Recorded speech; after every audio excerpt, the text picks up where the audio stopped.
2021년 한 해 방산 수출액이 5조 원을 기록하며 드디어 수입액을 뛰어넘는 쾌거를 이뤄냈습니다. 하지만 이는 2022년 새해를 위한 예고편에 불과한데요.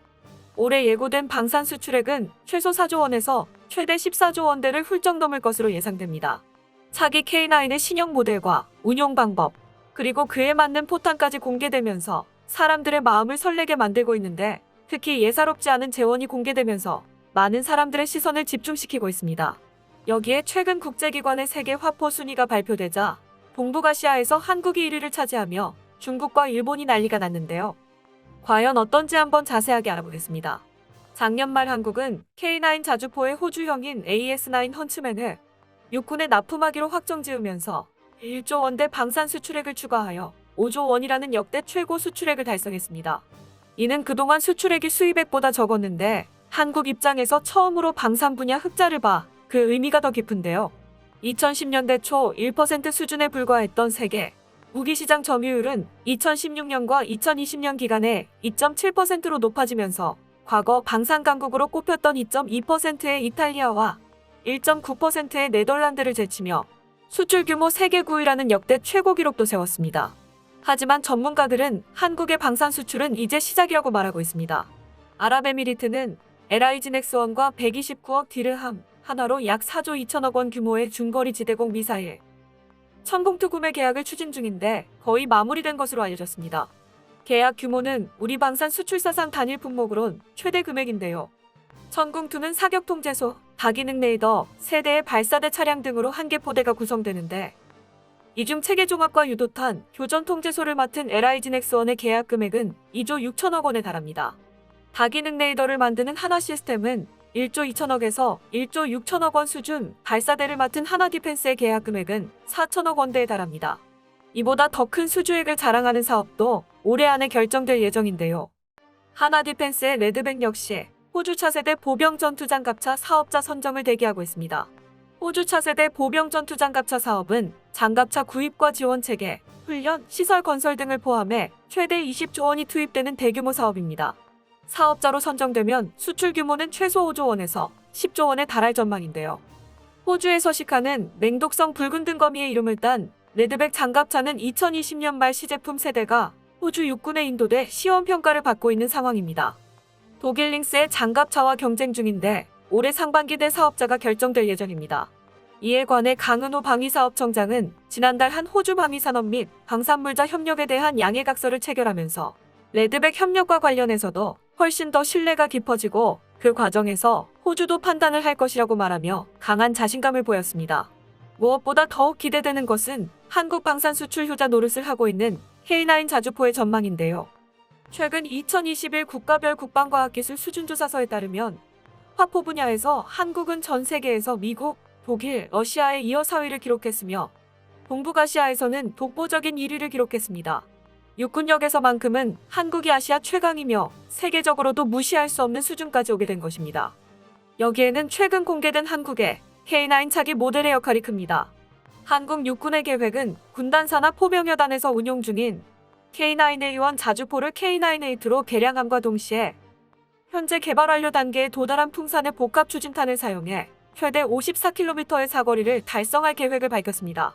이어서 2030년대 중반까지 새로운 58구 경장 포신과 무인 조종 장치, 고무제 궤도를 장착한 K9A3 자주포를 개발해 배치할 예정인데요. K9A3 자주포 개발 사업은 군사용 무인 차량을 위해 널리 연구 중인 무인 운전 기술을 활용해 지휘용 K9A3는 조종수와 차장만으로 운용하고 나머지 포대에 구성된 자주포 대부분을 완전 무인화시키는 것이 목표입니다. 한마디로 항공기 멈티 기술을 자주포에도 적용해 자주포계의 새로운 패러다임을 선보일 예정입니다. 여기에 하나 디펜스는 재미있는 재원 정보를 공개했는데요.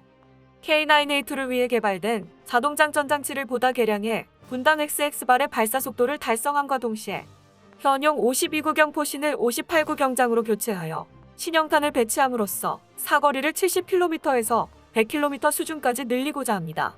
풍산이 개발을 완료해 2022년부터 실전 배치가 시작되는 복합 추진탄을 52구 경장 포신으로 사격하면 54km의 사거리를 발휘하나 동일 탄약을 58구 경장으로 발사하면 사거리가 XX km로 늘어난다고 밝혔습니다. 여기에 램제트탄과 같은 신형탄을 사용하면 사거리가 XXX km 수준까지 늘어날 수 있다고 말했습니다. 여기서 X는 자릿수를 뜻하는데요.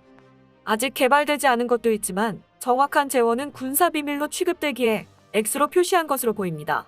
합동참모본부는 K9A2 자주포를 진행하면서 그 무엇보다 자동화를 통한 인원 감소를 중시함은 물론 궁극적으로 무인화를 요구하고 있습니다. 이렇게 결정한 이유는 2010년 연평도 포격 사건이 큰 교훈이 되었다고 하는데요. 군 숙소에서 자주포 주둔 진지까지 노출된 상태로 달려가야 하므로 이동 중에 큰 피해를 당할 수 있고 실제 연평도 사건 당시 발생한 해병대 사상자 대부분이 전투 지역으로 이동하는 과정에서 발생하였습니다. 그래서 합참은 가장 우선시하는 것이 K9 자주포에 대한 인원 감소와 함께 원격 운용 능력을 요구함은 물론 궁극적으로 무인화를 원하고 있습니다. 합참이 요구하는 미래 포병부대의 모습은 K9A3 자주포 6대로 구성된 한 개 포대 중에 2대의 K9A3 자주포만 2명이 타는 유인 자주포이고 나머지 4대는 완전 무인 형태로 운용하는 것인데요. K9A3 자주포는 52구 경장 포신을 대신해 신형 58구 경장 포신을 장착할 계획을 밝혀 사거리와 화력이 늘어날 것으로 예상됩니다. 신형 58구 경장 포신을 장착하는 이유는 차세대 육군 군단의 작전 범위가 늘어남은 물론 K9 자주포가 수출 시장에서 경쟁하기 위해서는 최소 58구 경장이 필요하기 때문입니다. 다른 방산 강국들의 행보를 비교해보면 더 명확한 이유를 찾을 수 있습니다.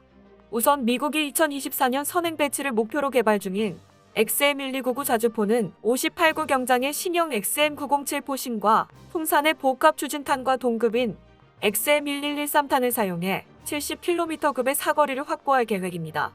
그리고 XM115 램제트 포탄 사업을 통해 100km 이상의 사거리를 장내 확보하고자 하는데요. 전통적인 기관 및 포병 강국인 독일도 2019년 6월부터 미래 곡사 화력 시스템 연구를 본격화했으며 이를 구체화하고자 독일 라인메탈사는 58구 경장보다 더 위 단계인 69 경장 155mm로 포신을 개발해 테스트하고 있습니다. 새로운 69 경장 포신은 포신을 9.33m까지 연장하고 약실을 23m에서 29리터로 크게 확장해 새로운 V랩탄을 발사할 경우 83km 수준의 사거리를 달성할 수 있습니다. 미국 XM1299 자주포에 탑재된 58구 경장의 신형 XM907 곡사포 체계는 자체 중량과 사격 시에 생기는 포신의 흔들림을 줄이고자 포신의 금속 부분을 최대한도까지 깎았습니다. 그 대신에 포신 외곽의 내열성이 뛰어난 세라믹 섬유인 넥스텔 6180으로 적층에 감싸는 복합재 기술로 중량과 휘어짐 문제, 포신 흔들림 문제를 해결하였습니다. 포신의 강도가 올라가면 곡사포 조준점의 변화가 감소해 명중률이 상승되기에 꼭 필요하다고 볼 수 있습니다. 이에 국내에서도 국방과학연구소가 2009년부터 2011년까지 33억 6,500만 원을 투자해 산학연 공동연구과제로 연식 주택기술과 경량 철강 복합재 포신 개발 사업을 진행한 바 있었습니다. 사업의 목표는 미국이 개발한 것과 동급의 철강 복합재 포신을 개발하는 것으로서 미국은 이미 2000년대 초반에 120mm M256 전차포 포신의 외경을 최대한 깎아낸 이후 포신 외부를 IM7 파이버 소재 복합재로 보강하였습니다. 이에 미국은 당시 신형 철강 복합재 기술을 사용해 포신 중량을 1865kg까지 억제시켰는데 이는 M256 전차포의 2965kg과 비교해 1톤 가까이 가벼워진 중량에 해당하는 것이었습니다. 국내 국방과학연구소도 차세대 전차포 및 자주포 포신 연구의 일환으로 철강 복합재 포신을 개발하였습니다.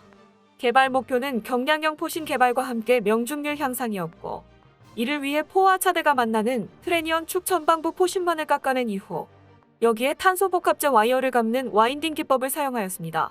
이렇게 해서 포신의 무게 중심축을 전차 포탑 쪽으로 옮기는 방법으로 포신의 흔들림을 줄이면서 상대적으로 포신의 강도가 증대되는 효과를 활용해 사격 명중률을 높이고자 했습니다. 여기에 한국은 무인화 기술이 들어가며 현재 어느 정도 무인화 전차 기술을 완성했습니다. 현대로템은 국내 첫 군용 무인 차량을 군에 납품해 화제가 되고 있습니다. 이번에 납품된 다목적 무인 차량은 현대로템이 자체 개발한 무인 차량 HR 셰르파 기반의 성능 강화 모델입니다.